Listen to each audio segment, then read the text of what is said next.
اسی ضمن میں نازل ہوئی ہے کہ عیسائیوں کا ایک وفد سن 9 ہجری میں آپ صلی اللہ علیہ وسلم کے پاس آیا تھا اور آپ صلی اللہ علیہ وسلم سے اسلام کے عقائد پر اس نے بحث اور مباحثہ اور مناظرہ اس نے کیا تھا. تو عیسائیوں کو نصیحت کرتے ہوئے یہ آیتیں نازل ہوئی ہیں.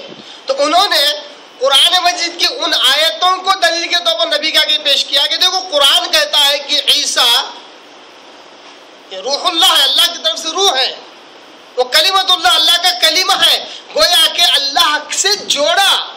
قرآن خود عیسیٰ علیہ السلام کو اللہ سے جوڑ رہا ہے، گویا کہ عیسیٰ اللہ کا ایک جز ہے، ایک عنصر ہے، ایک پارٹ اینڈ پارشل ہے. تو جس طرح عیسائیوں نے جو آیات محکمات تھی جس میں وضاحت تھی کہ عیسیٰ علیہ السلام اللہ کے بندے ہیں، بالکل واضح. اب بندے کہتے ہیں جو بندگی کرتا ہو، جو بندہ ہوتا ہے وہ خالق نہیں ہوتا ہے، ایک موٹا سا اصول ہے. اسی طرح عیسیٰ علیہ السلام اللہ کے رسول ہے، اللہ کے چنندہ ہے. جو رسول ہے وہ خود خدائی کا دعویٰ کرے، ایسا نہیں ہو سکتا.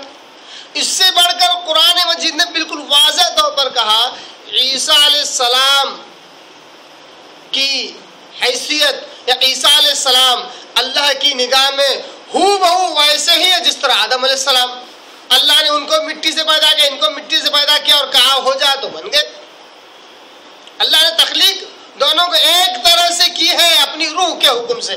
یہاں پر عیسیٰ علیہ السلام کو آدم علیہ السلام کی طرح قرار دیا، مٹی سے پیدا ہونے والے، جبکہ عیسائی لوگ آدم علیہ السلام کو مانتے تھے کہ مٹی سے پیدا ہوئے.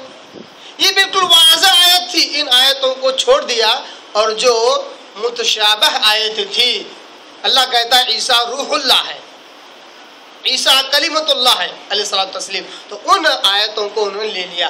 تو جو اہل بدعت ہوتے ہیں جن کا حق کو چھوڑ کر باطل کی طرف جانا مقصود ہوتا ہے، وہ انہی متشابہ آیتوں کو اپنے بدترین مقاصد کو پورا کرنا چاہتے ہیں ان متشابہ آیتوں سے. یہی حال آج کل کے مسلمانوں کا بھی ہے.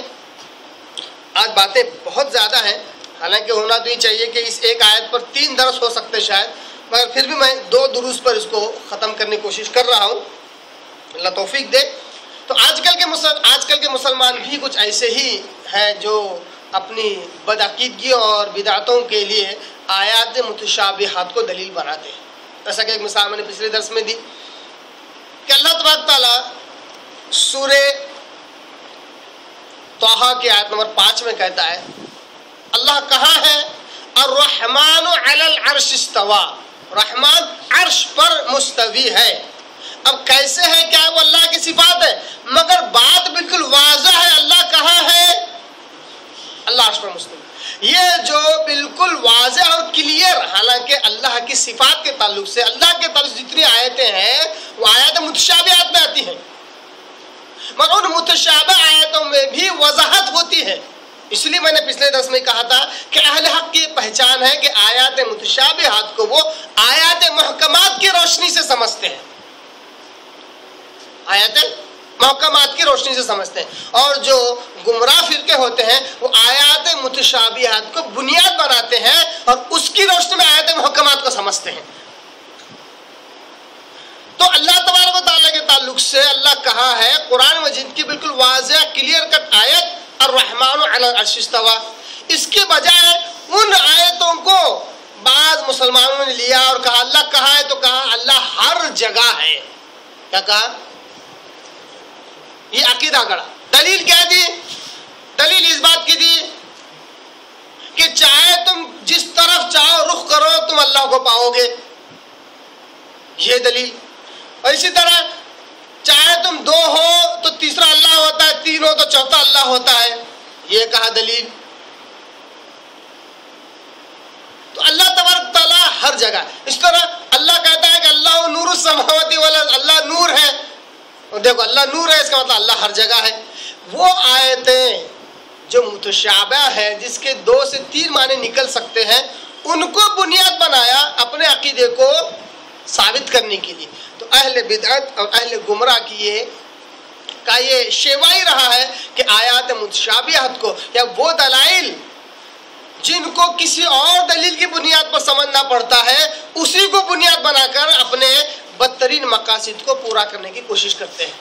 کیا کہتے ہیں کہ اللہ ہر جگہ ہے، دنیا کے ہر کونے کونے میں ہے، دنیا کے ہر ذرے ذرے میں ہے۔ تو بارہ کہتا ہوں کہ اگر غیر مسلم ہندو اگر یہ دعویٰ کرے کہ اللہ یعنی کہ ان کا بھگوان ہر کنکر میں ہے، ہر کنکر میں شنکر ہے، تو ہم اس کو ہندو کہہ کر دھتکارتے ہیں، کہتے ہیں وہ کافر ہے۔ ہر کنکر میں شنکر نہیں ہو سکتا۔ تو یہ کون سا عقیدہ ہے کہ اللہ ہر چیز میں موجود ہے؟ پیڑ میں موجود ہے، پتھر میں موجود ہے، گھر میں موجود ہے، دیواریں موجود ہے، ہمارے موجود ہے، تمہارے موجود ہے، ہر ایک میں موجود ہے۔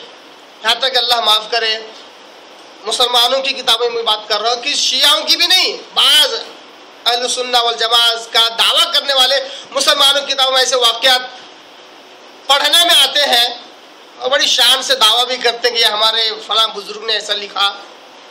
کیا ہے کہ ایک بزرگ تھے گھر میں، مجھے یاد آ رہا تو بتلا رہا ہوں کہ دیکھیے عقائد کس طرح ہے اور کس طرح متشابہ آیتوں کو دلیل بناتے ہیں۔ ایک بزرگ اندر بیٹھے ہوئے تھے، دوسرے بزرگ جو ان کے ساتھی تھے، دوست تھے، بہرحال آئے، باہر سے آ کے دستک دی، پوچھا کون ہے؟ تو کہا میں ہوں فلاں، اندر آنے کی اجازت ہے؟ تو کہا اجازت ہے۔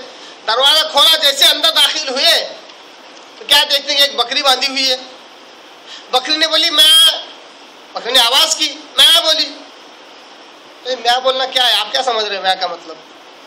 تو سمجھ میں آیا، ان کو سمجھ میں آیا، ان کو سمجھ میں آیا۔ وہ پہنچے ہوئے بزرگ، انہوں نے کہا لبیک یا سعدیک، لبیک، اے میرے اللہ میں حاضر ہوں۔ کس کو کہہ رہے ہیں؟ کس کو کہہ رہے ہیں؟ اے میرے، کیونکہ بکری میں بھی خدا ان کو نظر آ رہا ہے، اللہ نظر آ رہا ہے۔ لبیک یا سعدیک، گئے اور بکری کو چومنے چاٹنے لگے۔ یہ باقاعدہ